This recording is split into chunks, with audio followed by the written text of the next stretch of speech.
मी पुढे म्हणतो तुम्ही माझ्या पाठीमागे म्हणा ओम नमो भगवते वासुदेवाय ओम नमो भगवते वासुदेवाय ओम नमो भगवते वासुदेवाय ओम नमो भगवते वासुदेवाय नमो भगवते वासुदेवाय ओम नमो भगवते वासुदेवाय ओम नमो भगवते वासुदेवाय ओम नमो भगवते वासुदेवाय ओम नमो भगवते वासुदेवाय ओम नमो भगवते वासुदेवाय ओम नमो भगवते वासुदेवाय ओम नमो भगवते वासुदेवाय मोठ्या हरी विठ्ठल श्री ज्ञानदेव तुकाराम गोपाल कृष्ण भगवान की जय ज्ञानेश्वर महाराज महाराज की जय माऊली जगद्गुरु तुकाराम महाराज की जय गुरु मोतीराम महाराज की जय बाळू मामा महाराज की जय बोलो रे भाई सब संतन की जय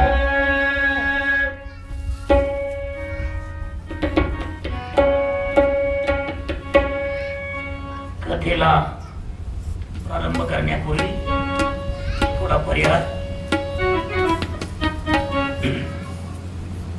आज कथेचा 5वा दिवस आहे.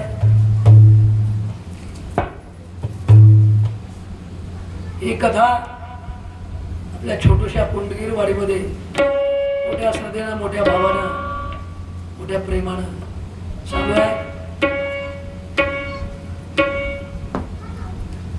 भागवत सप्ताहाचा 5वा दिवस.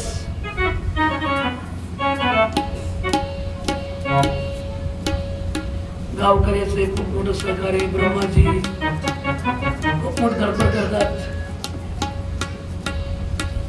आणि मोठ्या आनंदानं हा सप्ताह तुमच्या गावामध्ये पार पडत आहेत. प्रतिवर्षाप्रमाणे मग भागवत कथेसाठी आम्हाला आमंत्रित केलं. आम्ही तुमचे आभार व्यक्त करतो. माझ्यासोबत जानकीराम महाराज आहेत, माझ्यासोबत सिंतवादक जानकीराम महाराज, गायक बालू महाराज आणि तबलजी म्हणून आमचे धोंडेबाजी लहान वयात मृदंग शिकला त्यांनी. आमचे ध्वनी क्षेपणही आमचे नागरगोजे दादा,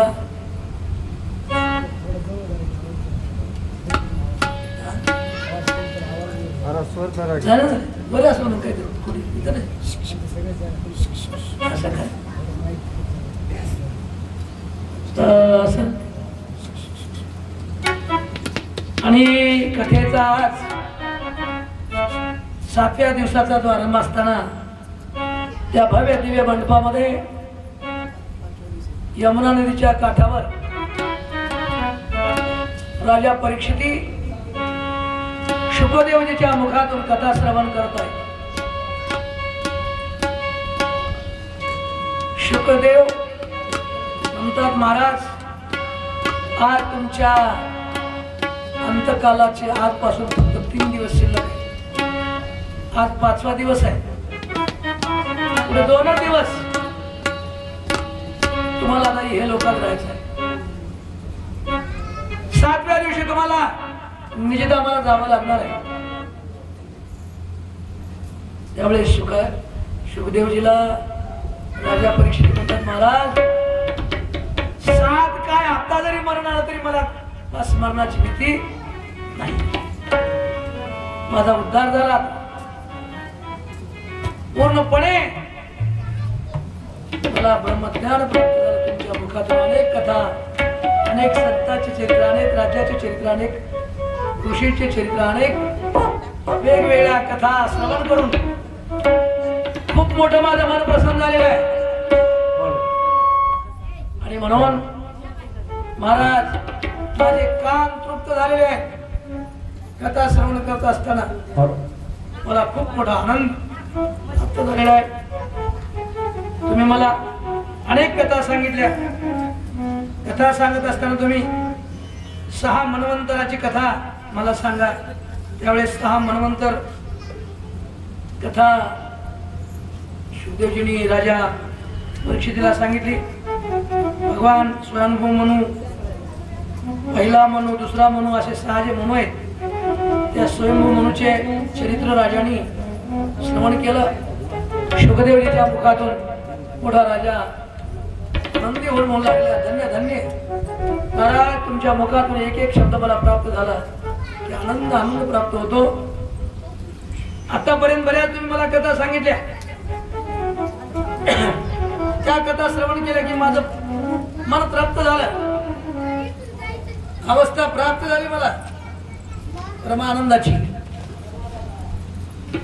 बऱ्याच कथेमध्ये बऱ्याच साधकांनी, बऱ्याच संत महात्म्यांनी, बऱ्याच ऋषींनी, बऱ्याच राजांनी खूप भक्ती केली आणि भक्ती करून देवाला आपले सुख केलं, देव आपला केला.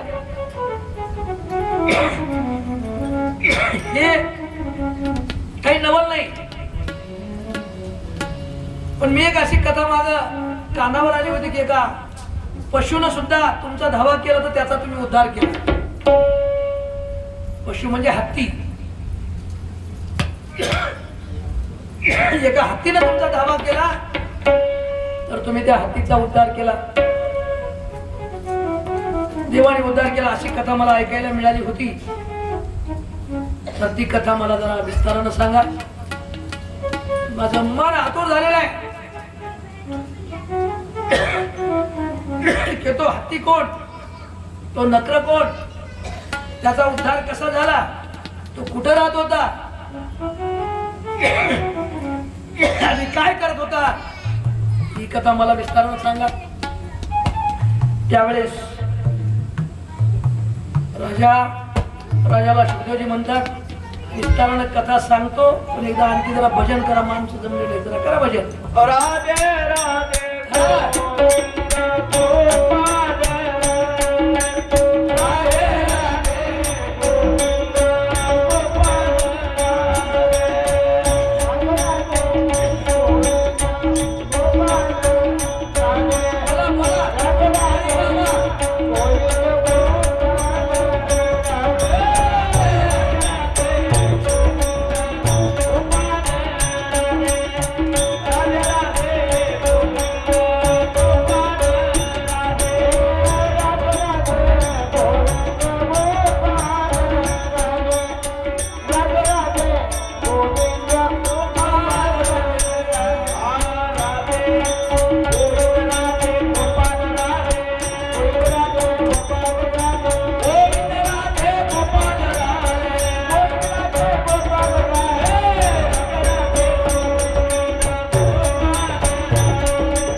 जन्मापर्यंत कथा घेऊन जायचंय. ज्या ज्या भाविकाला भगवान कृष्ण परमात्म्याच्या जन्मासाठी काही आणायचं आहे आणि सुठवडा ताटामध्ये घेऊन या.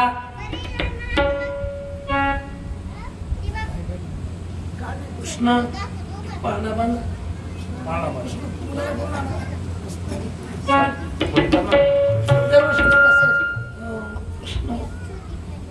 कृष्ण जन्म होणार आहे करेक्ट 4:30 वाजता. म्हणजे तुम्ही तिकडेच थांबचाल नाही तर 4:30 वाजता तुम्हाला म्हणावं ऐकणारे असलो त्याला 4:30 ला जाऊ. कथा 4:30 वाजेपर्यंत आहे. कथेच्या शेवटच्या प्रसंगामध्ये भगवान कृष्ण परमात्म्याचा जन्म कथन घ्यायचं आपल्याला. राजा माणसं भक्ती करतील, माणसाला देव मिळेल याच्यात नवल नाही. मनुष्याला ज्ञान आहे, मनुष्य ज्ञानवान आहे. पण असा एक प्राणी हत्ती, त्याला पण देवाची प्राप्ती झाली महाराज. त्याला देवाची प्राप्ती झाली. ही कथा सुखदेवजी राजा परीक्षितला सांगू लागले. राजा एक त्रिकूट नावाचा खूप मोठा क्षीरसागराने वेढलेला एक पर्वत होता. मोठा श्रेष्ठ पर्वत होता त्रिकूट पर्वत. त्या पर्वताची लांबी रुंदी खूप मोठी होती, 10,000 योजन. 10,000 योजन म्हणजे एका योजनामध्ये 4 कोस. 10,000 योजन म्हणजे लावा गणितात.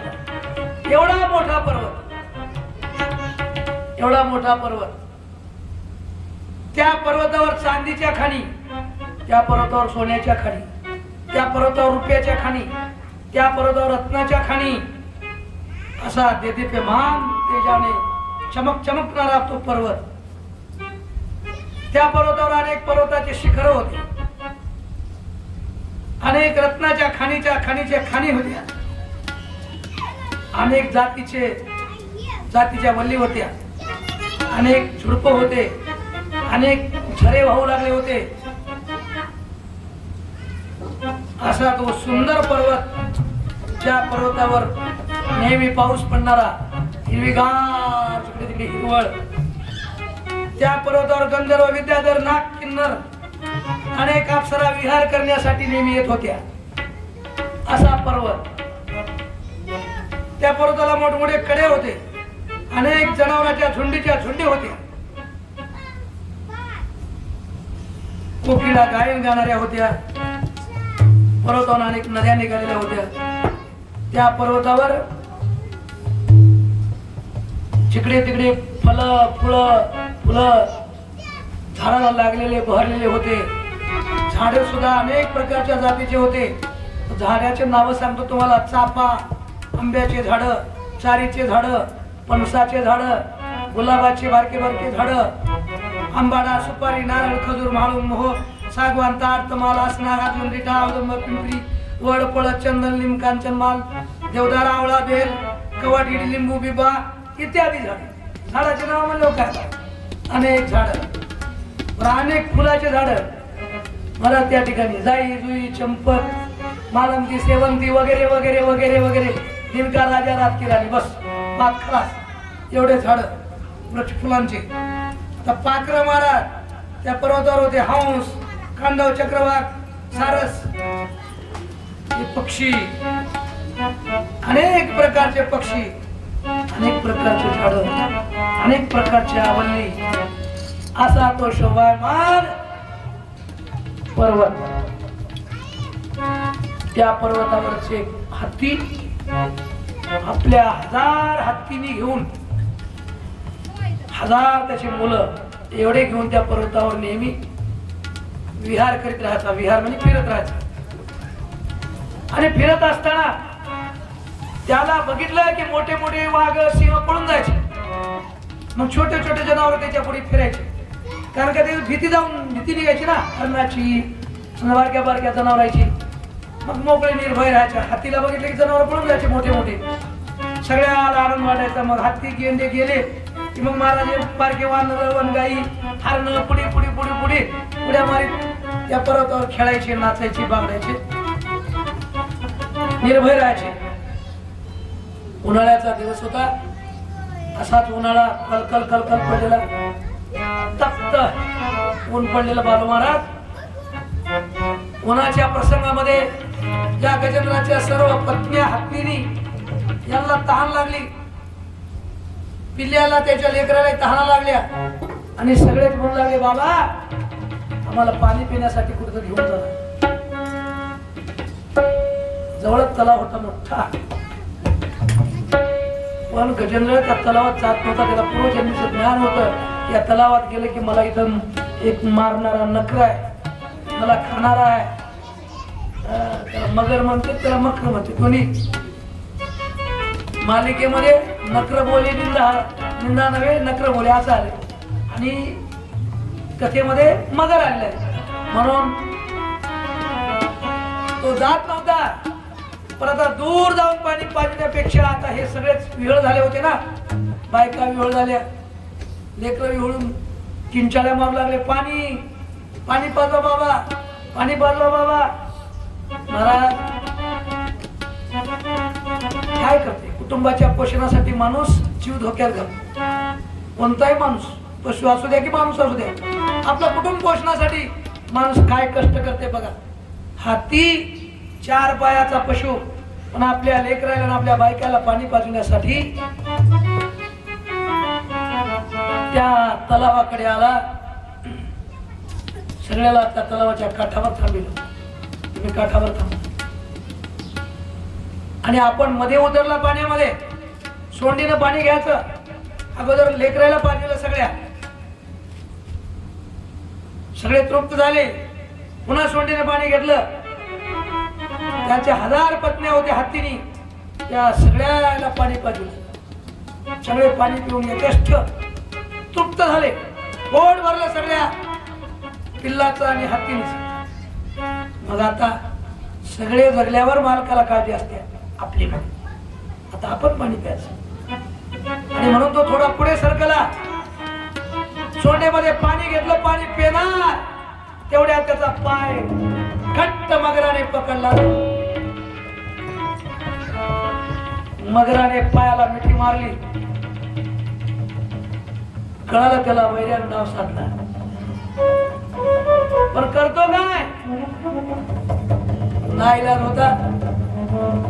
तो गजेंद्र मोठ्या ताकदीनेशी त्या पाण्यातून बाहेर येण्याचा प्रयत्न करू लागला. पण ते मगर होतं महाराज, ते बाहेर काही ओढू दिला गेला तरी पण ताकद लावून तो ओढू लागला.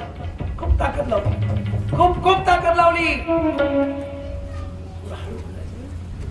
पण महाराज मगर मिठी आहे, मगर मिठी कशाला म्हणते, मगराची मिठी पाय खट्ट पकडला. मगराने याची बघावच म्हणला, थोडी हातीची गंमत, थोडा जरा लूज सोडला. बायकान पोरवले, अरे आला ना तुमचा बाबा, ओढा. आणि मग त्या हातीच्या शेपटा धरून बायका पोर ओढू लागले. सगळ्याला वाटलं आलाच, आला आला आला, तर जवळ आला. एकदाच मगरानं मध्ये हिसका मारल्याबरोबर सगळेच पाण्यामध्ये आले.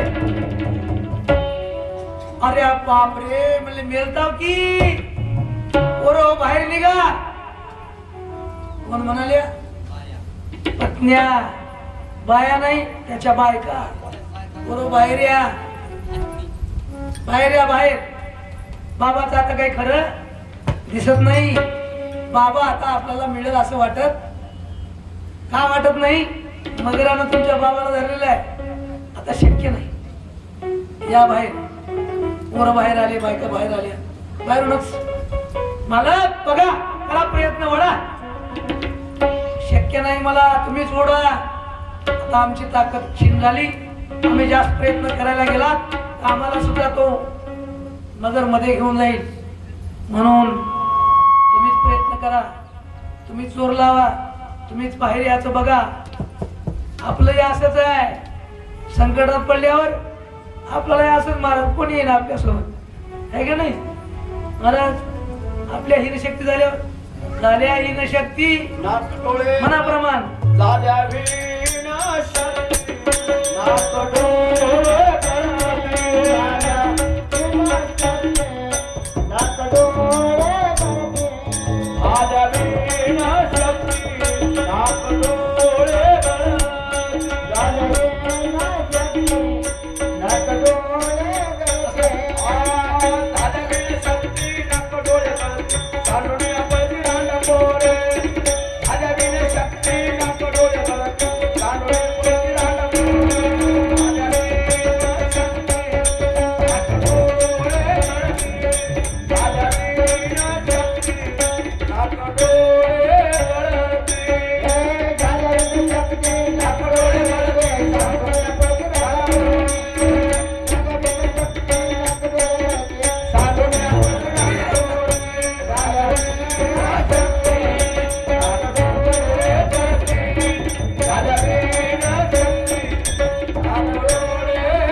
संसारिकाची हीच स्थिती आहे.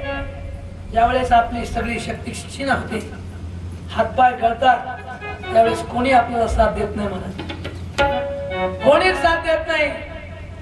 सगळे लांडा लेकर बाळ सगळे म्हणतात म्हातारा आता म्हातारं झालं, हे कामातून गेलं, याचा काय आता फायदा, मेलं तर बरं. बाईल म्हणे कर मरला तरी बरे, नाशिले घर थुंकून या. बायको म्हणते हे मरले मेलेलं बरं. अशी अवस्था होती. हत्तीला वाटू लागलं माझ्या बायका मला बाहेर न काढतील, माझे मुलं मला बाहेर काढतील. काढले का कोणी? कोणी आले सोडवायला? कोणीच येत नाहीत महाराज. जन हे सुखाचे दिल्या घेतल्याचे अंतकालीचे नाही कोणी. लोक सुखाचे सांगत आहे तुम्हाला. बहिणीला एका सणाला आमने बघा, बहीण काय म्हणते बालू महाराज, त्या दादाचं डोंगर गेलं, या वर्षी मला सणाला नेलं नाही, आपल्या आपल्या बायको लेकरा बाळात गुंगलाय म्हणते. जवरी चाले बरवा धंदा, जवरी बहीण म्हणे दादा दादा, बहीण चांगला धंदा चालला की दादा दादा म्हणते. अहो बहिणीला जाऊ द्या हो, बायको सुद्धा सक्रातीला चांगलं आणू नये पातळ, बायको सुद्धा म्हणत्या महाराज नको म्हणते. नवरा असला ही सुद्धा धनवंत पुरुषाशी लवटो करी कैशी. स्त्री सुद्धा धन असतं तर त्या पुरुषाच्या पुढे लवटो करत्या, नाहीतर मरा म्हणते तिकडेच बाहेर सत्य खात जा म्हणते तिकडे. गोपाल कृष्ण भगवान तुम्ही जर पाकिट मिळणार म्हणल्यावर मग काय करायचं. अशी अवस्था आहे. सगळे सुखाचे सांगत आहेत, सगळे आपल्या दुःखात कोणी न येणारे आहेत. लक्षात घ्या सज्जनो. म्हणून माणसाने विचार करायचा की भक्ती ही आपल्यासाठी आपण करायची. महाराज भक्ती आपल्यासाठी आपण करायची. प्रमाण आहे आपुली आपण करा सोडवण. संसार बंधन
हत्तीनं विचार केला महाराज, आपुली आपण करा सोडवत आणि संसार बंधन तोडावे. आता मला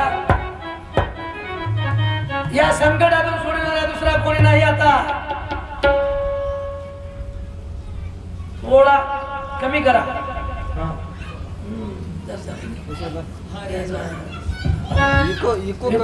थोडा कमी करा थोडा. म्हणून महाराज त्या गजेंद्राने विचार केला, कोणी नाही आपलं, बायको नाही आपली, मुलं नाहीत आपले, फक्त आपल्या सुखाच्या संगातासाठी आहेत. आपल्यावर संकट पडल्यानंतर आपलं कोणीच नाही, सर्वच नाही. सर्व सुखाचे सांगा, सर्व सुखाचे संगाती कोणी नाही कामान, कोणी नाही कामांती. प्रमाणात याच्यावर खळो येईल अंतकारी प्राणपर्यंताची वेळी राती निराळी रांडापोरी सकळ अनेक प्रमाण आहेत, अनेक ठिकाणचे दृष्टांत आहेत, अनेक ठिकाणी अनेक संतांचे प्रमाण आहेत. म्हणून त्या गजेंद्राने विचार केला आता मला कोणी सोडणारा नाही.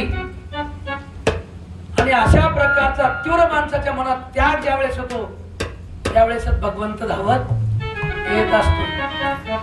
त्याला त्याग निर्माण झाला की आपलं कोणी नाही. आता आपलं एकच कोण आहे? तुका म्हणे तुला सोडविना कोणी आणि एका चक्रपाणी वाचून या. आता मला सोडणारा देवाशिवाय कोणी दुसरा नाही. मला या मगराच्या पेटीतून वाचविण्यासाठी देवाशिवाय आता कोणी नाही. आणि मग त्या मगराने विचार केला, दिली सगळी आशा सोडून, दादात सोडलं, पुत्रावरलं, लेकरावरलं आणि फिरवलं इकडे तोंड, वरी केली सोंड. सोंड करत असताना एक कमलाचा देठ होतं, फुल होता महाराज. ते फुल त्या तळ्यातलं घेतलं, सोंडीमध्ये ठेवलं आणि सोंडीमध्ये ठेवून वर असं तोंड करून धावा सुरू केला महाराज. धाव पाहुणा द्वारकेच्या राया वेळ का सकया लावितोशी. सुरू केला धावा महाराज. श्री अनंता मधुसूदना पद्मनाभा नारायणा जगव्यापका जनार्दना आनंद घना अविनाशा सकळ देवा हरिदेवा वळवाची केशवा सदा शिवा सजवा चक्रधरा विश्वंभरा सहस्रपादा सहस्रकरा क्षीरसागरा शेषशयना कमल नयना कमला कामिनी मोहना मदन मूर्ती नाव पावगा देवराया. असा धावा सुरू केला. नाटातला अभंगच घेतला ते. देवा धावा श्री अनंता मधुसूदना. देवाला 1000 नाव आहेत, सहस्त्र नाव आहेत. सहस्त्र नावाचा धावा सुरू केला. कृष्ण धावा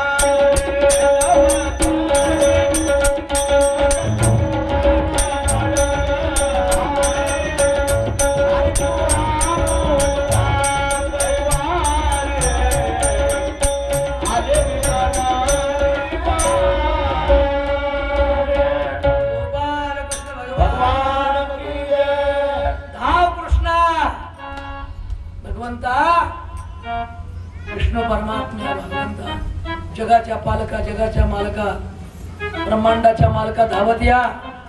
तुमच्याशिवाय मला आता सोडणारा कोणी नाही गुरुजी. कोणी नाही सोडणार. संकट पडल्यावर सोडणारा तो देवच आहे महाराज. कोणी नाही, लेकर नाही, बाळ नाही, सगळे आपल्याला सोडून जातात. धावा केला. देव जेवण करू लागले होते. ताट पुढे होत. लक्ष्मी माता जेवण वाढू लागली होती. पण महाराज जेवता जेवता हा धावा कानावर पडल्याबरोबर देवाने ताट झिडकारलं. लक्ष्मी म्हणू लागली, महाराज जेवा ना. नाही, मला आता एक घास सुद्धा गोड लागत नाही. का लागत नाही? एवढे 2 घास खाऊन झाला. नाही, माझा भक्त संकटामध्ये आहे. माझ्या भक्तावर संकट आहे. तो धावा करतो, करुणा करतो, याचना करतो. आता मला गोड लागत नाही घास. उठले, गरुडाला म्हणले चल गरुडा चल.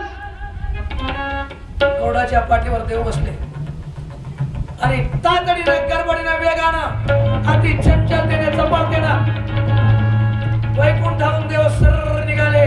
हा धावा चालू होता. धाव देवा धावा. नारायणा भगवंता विष्णू परमात्मा धावा.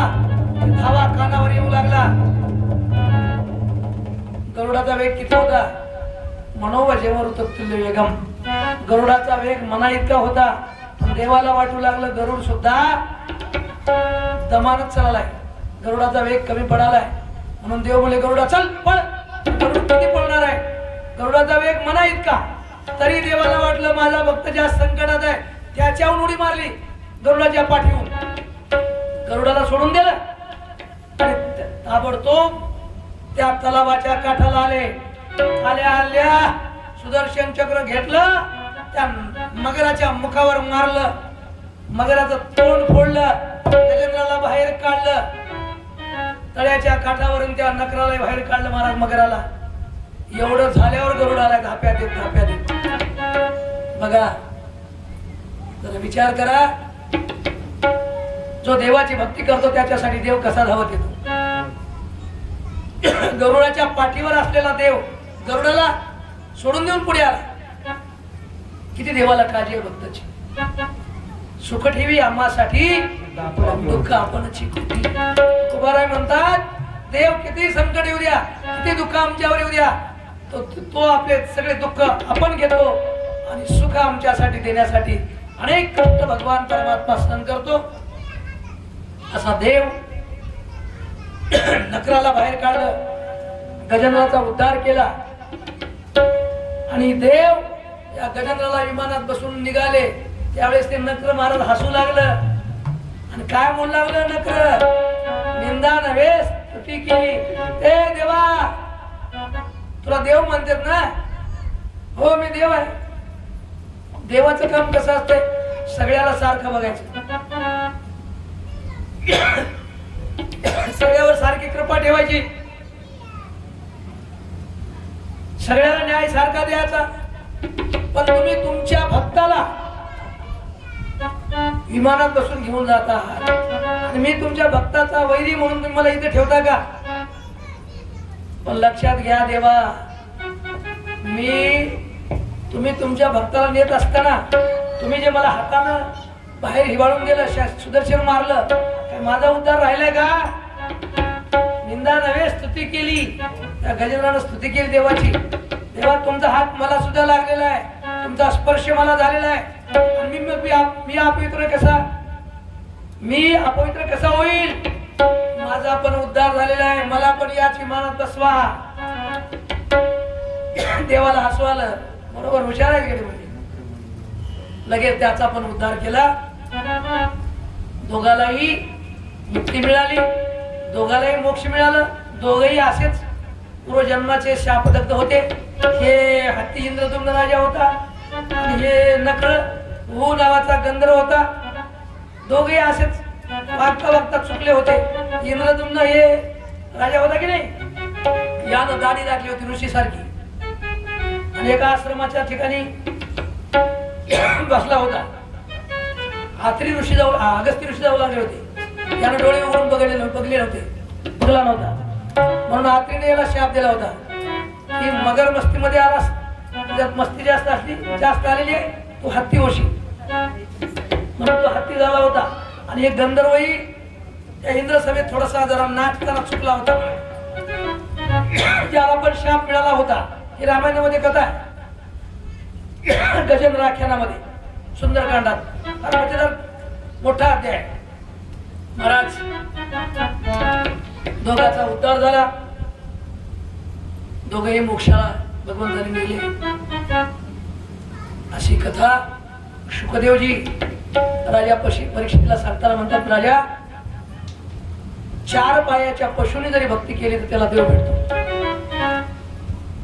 फक्त देवाच्या भक्तीसाठी एकच केलं पाहिजे, अंतःकरणात सर्व विषयाविषयी त्याग निर्माण झाला पाहिजे, अंतःकरण शुद्ध झालं पाहिजे आणि भाव प्रेम उत्कटता दाटून आली पाहिजे. बस हीच खरी भक्ती आहे.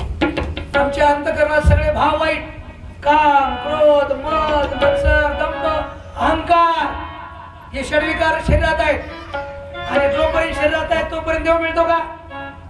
महाराज मिळत नाही. हे काम, क्रोध इथे केले घर, हे सगळे घरातून गेले पाहिजे.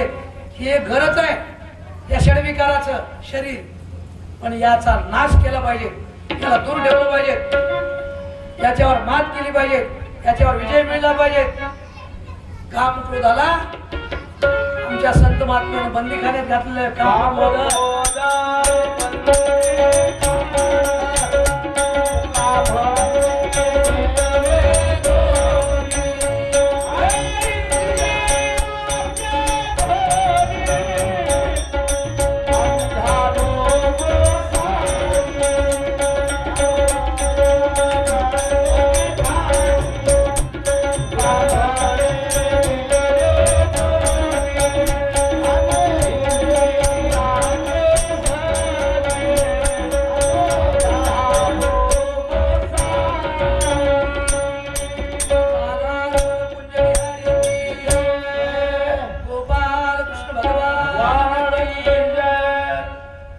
संत महात्म्याने कामाला, क्रोधाला, लोभाला, दंभाला, अहंकाराला, षडविकाराला बंदी करार घातलेला आहे महाराज.